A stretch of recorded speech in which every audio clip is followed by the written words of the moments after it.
I couldn't catch what Jason whispered to her, but whatever it was enough to make my stomach tighten.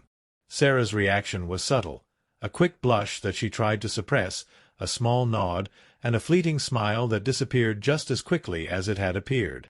But I saw it, and more importantly, so did he. Jason leaned back in his chair, swirling the last of his whiskey in his glass, looking satisfied. I sat there, gripping the edge of the table, feeling like an intruder in my own life. This wasn't just a business lunch. It wasn't just networking. There was something else here, something unsaid yet painfully obvious. The way Jason looked at Sarah, not just with professional camaraderie but with familiarity, with a quiet confidence that told me he knew something I didn't. And the way she responded, the way she seemed to soften around him, to light up in his presence, made my blood run cold. This wasn't how she was with just any coworker. This wasn't how she was with me lately, either. When the meal finally wrapped up, I could barely focus on the polite goodbyes and the handshakes. I was too busy watching them, watching the way Jason's fingers brushed lightly against the small of Sarah's back as he let her step ahead of him, the way she didn't flinch or move away. It was such a small thing, a barely noticeable gesture. But to me, it was everything. I needed air. Stepping away from the table, I found my way outside to the terrace. The crisp afternoon air should have been refreshing, but it did little to cool the storm brewing in my head.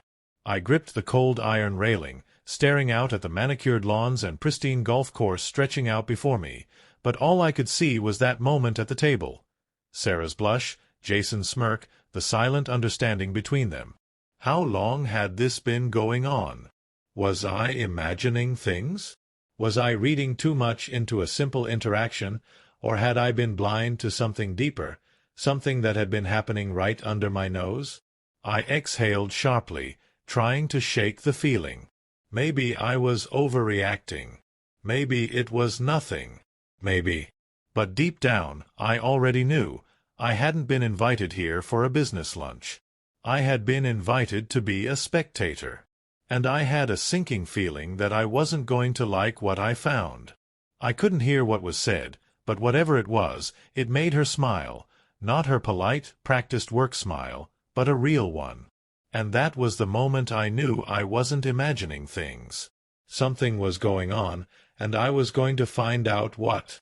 The drive home from the country club was quieter than usual. Sarah hummed softly along with the radio, her fingers tapping lightly against the steering wheel as if everything were normal. As if I hadn't just spent 2 hours watching another man openly flirt with her while she laughed and let it happen. I stared out the passenger side window, my thoughts spinning in 1,000 different directions. I had questions, so many questions, but I wasn't sure which one to ask first. Instead, I started simple. So, Jason's a pretty friendly guy. Sarah glanced at me briefly, her expression unreadable. Yeah, he's great. Super smart, too.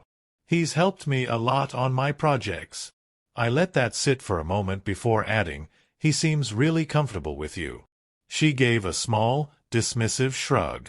We work together all the time. That's normal. Normal. I scoffed under my breath.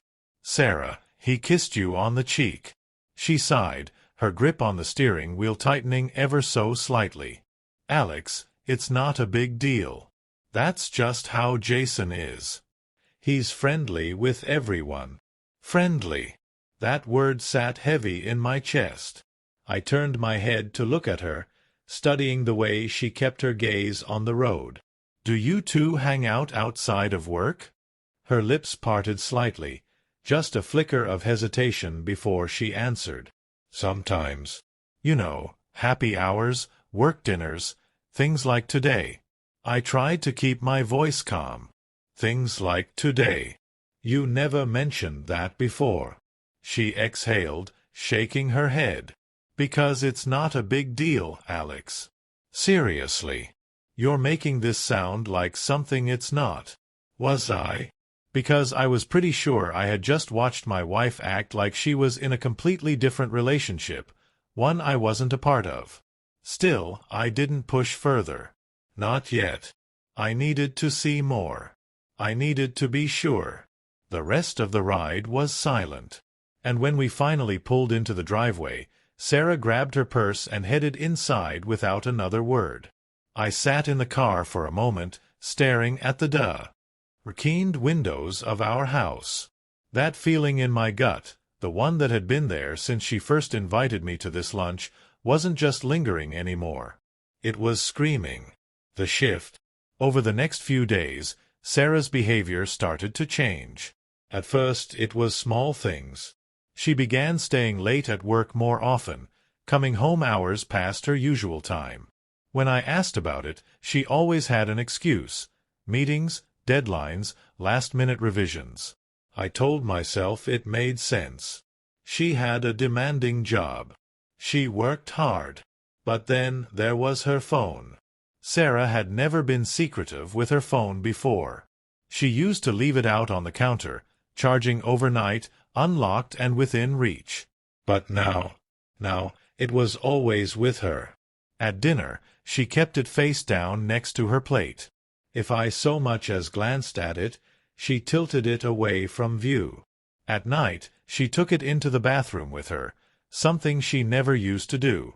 And then one night, as she showered, I walked over to the sink and saw it sitting there on the counter.